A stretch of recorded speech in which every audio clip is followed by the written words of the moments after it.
오늘 이야기는 아주 사소한 장면 하나에서 시작하려고 합니다. SNS 피드를 내리다가 우연히 발견한 사진 한 장, 친한 줄 알았던 친구들이. 나 없이 떡볶이를 먹고 있는 사진이에요. 표정들이 다 밝고 웃고 있고 재밌어 보입니다. 그걸 보는 순간. 뭔가 가슴 한 구석이 툭 내려앉는 느낌. 별것 아닌 것 같은데 그게 생각보다 오래 머무르죠. 가망 빠진 건가? 내가 뭐 잘못했나? 이런 생각들이 꼬리에 꼬리를 물고 어느새 핸드폰을 손에 쥔 채 밤이 깊어집니다. 단톡방 목록을 다시 확인해보고 혹시 내가 모르는 방이 따로 있는 건 아닐까 괜히 의심도 해보고 그러다가 결국 자책으로 마무리되죠. 내 성격이 문제인가?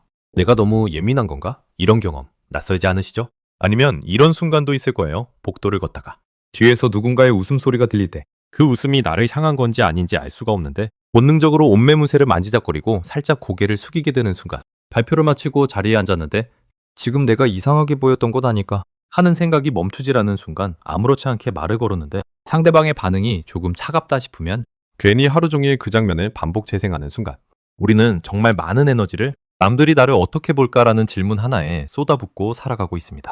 그리고 그게 너무 당연한 일처럼 느껴지기도 하죠. 어릴 때부터 우리는 그렇게 배워왔으니까요. 눈치 있게 굴어야 한다. 상대방의 기분을 맞춰야 한다. 미움받으면 안 된다. 그 말들이 쌓이고 쌓여서 지금의 우리가 된 겁니다. 남의 표정 하나에 내 하루의 온도가 결정되고 누군가의 말 한마디가 내 자존감의 크기를 좌우하는 삶. 그런데 솔직히 말씀드릴게요. 그렇게 살면 정말 너무 힘듭니다. 사람 사이에서 늘 좋은 사람으로 남으려고 애쓰고 혹여나 누군가의 심기를 건드릴까봐 말 한마디도 10번씩 고르고 내가 싫어하는 것도 싫다고 말하지 못한 채 그냥 웃어넘기다가 집에 돌아와 혼자 지쳐서 쓰러지는 삶. 이게 반복되면 어느 순간부터는 내가 왜 이렇게 피곤한지조차 모르게 됩니다. 그냥 요즘 예민해진 것 같다고 내 의지가 약한 것 같다고 스스로를 탓하게 되죠. 하지만 이건 의지의 문제가 아닙니다. 예민함의 문제도 아니에요. 오늘 이 이야기를 나누고 싶었던 건 바로 그 이유 때문이에요. 여러분이 지쳐있는 게. 여러분 탓이 아니라는 것, 그리고 그 지침에서 벗어날 수 있는 방법이 생각보다 아주 가까이에 있다는 것. 요즘 전 세계적으로 조용히 퍼지고 있는 개념이 있어요. Let them 이론, Let them theory라는 건데요. 이름만 들으면 영어라서 좀 거창해 보이지만 사실 그 핵심은 굉장히 단순합니다. 그냥 내버려둬. 딱 이 한 문장이에요. 남들이 나를 오해하게 내버려두고 남들이 나를 싫어하게 내버려두고 남들이 나 없이 떡볶이를 먹게 내버려두는 것 그리고 그 에너지를 나 자신을 돌보는 데 쓰는 것. 들으면 쉬운 것 같은데 막상 하려면 너무 어렵죠. 그게 왜 어려운지 그리고 어떻게 하면 조금씩 가능해지는지 오늘 천천히 같이 풀어보려고 합니다. 오늘 이 시간이 끝날 때쯤 여러분의 마음이 아주 조금이라도 가벼워졌으면 좋겠어요. 뭔가 대단한 변화가 아니어도 괜찮습니다. 내가 왜 그렇게 힘들었는지 이제 좀 알 것 같다. 그 한 문장이면 충분합니다. 자, 이제 조금 더 깊이 들어가 볼게요. 아까 도입부에서 우리가 왜 이렇게 지쳐있는지 이야기했죠? 남의 시선을 의식하고 남의 기분을 맞추느라 내 에너지가 바닥나는 그 감각. 그런데 사실 이게 단순히 내가 소심해서 혹은 내가 너무 착해서의 문제가 아니에요. 심리학적으로 보면 꽤 명확한 이유가 있습니다. 오늘은 그 이유를 하나씩 짚어가면서 왜 렛댐 이론이 우리한테 필요한지 같이 생각해 보려고 해요. 첫 번째 이야기, 마음의 방전은 의지 문제가 아닙니다. 심리학의 통제 소재, 로커스 오브 컨트롤이라는 개념이 있어요. 1954년에 줄리안 로터라는 심리학자가 처음 제안한 개념인데요. 어렵게 들리지만 핵심은 이겁니다. 사람마다 내 삶을 움직이는 힘이 어디서 온다고 믿느냐가 다르다는 거예요. 어떤 사람은 내 삶은 내가 선택하고 내가 만들어간다고 믿어요. 이걸 내적 통제 소재라고 합니다. 반면 어떤 사람은 결국 다 주변 사람들이나 운, 환경에 달려있다고 느끼죠. 이게 외적 통제 소재예요. 그런데 여기서 중요한 게 있어요. 우리가 타인의 반응을 지나치게 신경 쓸 때 우리는 사실상 외적 통제 소재에 기대어 사는 겁니다. 저 사람이 나를 좋게 봐야 나도 괜찮다. 저 사람이 나한테 잘 대해줘야 오늘 하루가 좋은 날이다 라는 식으로요. 내 감정의 리모컨을 남의 손에 쥐어주는 셈이에요. 이렇게 되면 우리 뇌는 굉장히 피곤해집니다. 실제로 우리 뇌의 전두엽, 그러니까 생각하고 판단하고 감정을 조절하는 부분은 사용할 수 있는 에너지의 양이 정해져 있어요. 이걸 심리학에서는 인지 자원, cognitive resource라고 부르는데요. 문제는 내가 아무리 애를 써도 바꿀 수 없는 것, 즉 타인의 생각과 감정을 바꾸려고 할 때 이 인지 자원이 가장 빠르게 고갈된다는 거예요. 생각해보면 당연한 거잖아요. 내가 바꿀 수 없는 걸 바꾸려고 계속 힘을 쓰고 있으니까요.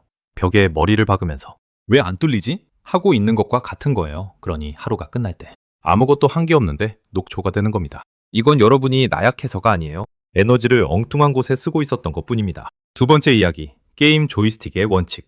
여기서 비유를 하나 들어볼게요. 게임을 한번 떠올려 보세요. 놀이든 배틀그라운드든 아니면 마리오 카트든 뭐든 좋아요. 게임을 할 때 내가 조종할 수 있는 캐릭터는 딱 하나입니다. 내 조이스틱에 연결된 내 캐릭터 옆에 같이 플레이하는 사람의 캐릭터는 내가 움직일 수 없어요. 그 사람이 엉뚱한 방향으로 가도, 내가 원하지 않는 스킬을 써도 나는 그걸 직접 제어할 수 없죠. 그런데 만약 내가 옆 사람의 조이스틱을 빼앗으려고 손을 뻗는다면 어떻게 될까요? 그 순간 내 캐릭터는 멈춰버립니다. 아무도 움직여주지 않으니까요. 그리고 적한테 맞아서 게임 오버가 되죠. 우리 삶도 똑같아요. 타인의 생각, 타인의 감정, 타인의 행동, 이것들은 전부 그 사람의 조이스틱 영역입니다. 내가 손댈 수 없는 영역이에요. 그런데 우리는 종종 그 영역을 어떻게든 바꿔보려고 상대방의 조이스틱을 빼앗으려고 엄청난 에너지를 씁니다. 그러는 동안 정작 내 캐릭터, 즉 내 삶은 멈춰버리고 있어요. Let them, 그냥 내버려두는 것. 이게 바로 상대방의 조이스틱에서 손을 떼는 행위입니다. 그리고 그 손을 내 조이스틱으로 가져오는 것. 그게 let me예요. 나 자신을 움직이는데 집중하는 것. 세 번째 이야기, 모두와 친해야 한다는 착각. 여기서 한 가지 더 짚고 넘어가고 싶은 게 있어요.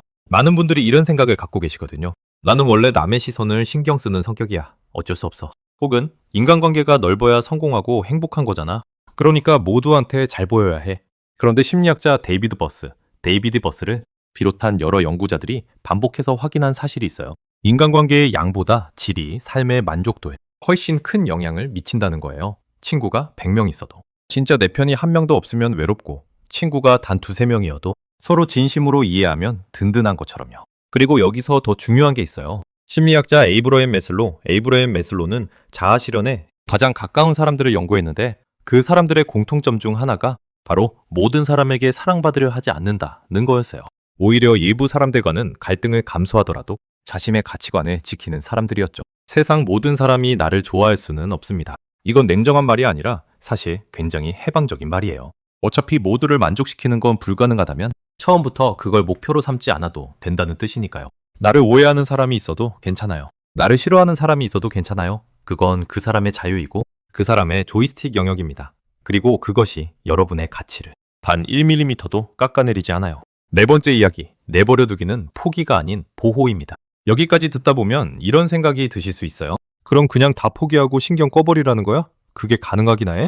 맞아요. 그러라지 라고 생각하는 게 말처럼 쉽지 않습니다. 우리는 사회적 동물이고 남의 시선을 의식하는 것, 인간의 본능에 가까운 거니까요. 실제로 심리학자 데이비드 에카인드는 상상적 청중, 이미지너리 어디언스이라는 개념을 제안했는데요. 사람들은 실제로는 아무도 나를 주목하고 있지 않을 때도 마치 모두가 나를 보고 있는 것처럼 느끼는 경향이 있다는 거예요. 복도에서 넘어졌을 때 다들 봤겠지 싶은 그 느낌, 발표하고 나서 다들 내 실수만 기억하겠지 싶은 그 느낌이 바로 그겁니다. 그런데 사실 대부분의 사람들은 그렇게까지 나한테 집중하지 않아요. 그들도 자기 자신의 일로 바쁘거든요. 우리가 느끼는 시선의 상당 부분은 실제로 존재하지 않는 내가 만들어낸 시선입니다. 그러니까 렛댐은 포기가 아니에요. 존재하지도 않는 압박으로부터 스스로를 보호하는 행위입니다. 내 에너지를 남의 시선을 관리하는 데 쓰는 대신 정말로 나한테 중요한 것들에 쓰기로 결정하는 거예요. 관계를 끊으라는 게 아니라 내 마음의 무게중심을 다시 나한테로 가져오라는 겁니다. 타인에게 향했던 에너지를 거두어들여 나를 위해 쓰기 시작할 때, 그때 비로소 여러분의 삶이 조금씩 달라지기 시작합니다. 남이 나를 어떻게 보든 상관없이 내가 하고 싶은 걸 해보고, 남이 뭐라고 하든 내 속도로 걸어보는 것. 그게 사실 굉장히 용감한 일이에요. 여기까지 함께 오셨군요. 고맙습니다. 도입부에서 우리는 남의 시선에 에너지를 쏟아부느라 지쳐있는 우리 자신을 들여다봤고, 본론에서는 왜 그렇게 되는지 심리학적인 이유를 하나씩 짚어봤어요. 통제 소재 이야기도 했고, 조이스틱 비유도 했고, 상상 속에만 존재하는 청중 이야기도 했죠. 그리고 let them, 그냥 내버려두는 것이 포기가 아니라 오히려 나를 지키는 선택이라는 것도요. 그런데 이 모든 이야기를 듣고 나서도 마음 한구석에 이런 생각이 남아있을 수 있어요. 알겠어. 이론적으로는 이해해. 근데 막상 현실에서는 어떻게 해? 맞아요. 사실 이게 제일 어려운 부분입니다. 머리로 아는 것과 마음으로 실천하는 것 사이에는 꽤 긴 거리가 있거든요. 그래서 결론에서는 이론 말고 조금 더 현실적인 이야기를 해보려고 해요. 전환은 거창하지 않아도 됩니다. 우리는 종종 변화라는 거예요. 너무 크게 생각하는 경향이 있어요. 이번 기회에 완전히 달라져야지. 이제부터 남의 시선 같은 건 전혀 신경 안 쓰는 사람이 돼야지 라는 식으로요. 그런데 심리학 연구들은 오히려 그 반대를 말합니다. 스탠퍼드 대학교의 심리학자 얼버트 반두라는 자기 효능감, 셀프 에피커시를 연구하면서 이런 사실을 발견했어요. 사람이 변화를 지속하려면 작은 성공의 경험이 반드시 필요하다는 거예요. 처음부터 너무 큰 목표를 세우면 금방 좌절하고 포기하게 되지만 아주 작고 달성 가능한 목표를 하나씩 이루다 보면 나도 할 수 있다는 감각이 쌓이고 그게 결국 진짜 변화로 이어진다는 거죠.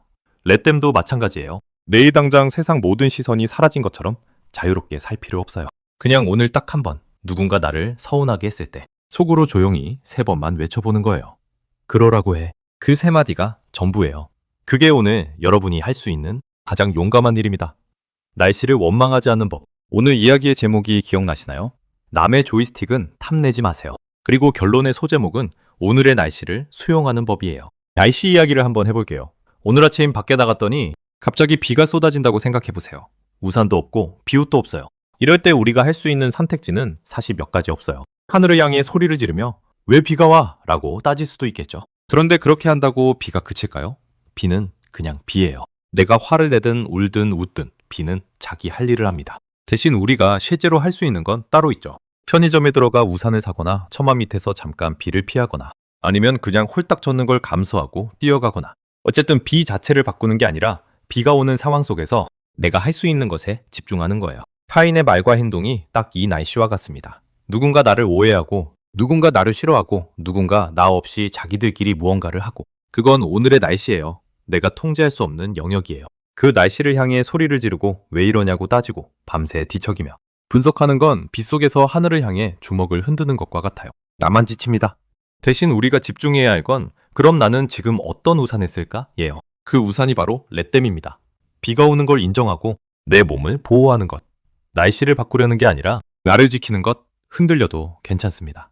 솔직하게 말씀드릴게요. 오늘 이 영상을 보고 나서도 여전히 남의 눈치가 보이는 순간이 올 거예요. 누군가의 차가운 반응에 마음이 쿵 내려앉는 순간도 오고 나만 빠진 것 같은 느낌에 서글퍼지는 순간도 올 거예요. 그게 정상이에요. 우리는 로봇이 아니니까요. 그런데 그때 예전과 딱 한 가지만 다르게 생각해보는 거예요. 아, 또 흔들리고 있네.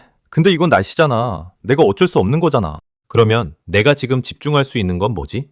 이 생각의 전환 하나가 생각보다 굉장히 큰 차이를 만들어요. 감정에 완전히 빠져들어서. 헤어나오지 못하는 게 아니라 한 발짝 뒤에서. 그 감정을 바라보는 연습. 심리학에서는 이걸 탈중심화, 디센터링이라고 부르는데요. 내가 감정 그 자체가 되는 게 아니라 감정을 관찰하는 사람이 되는 것이에요.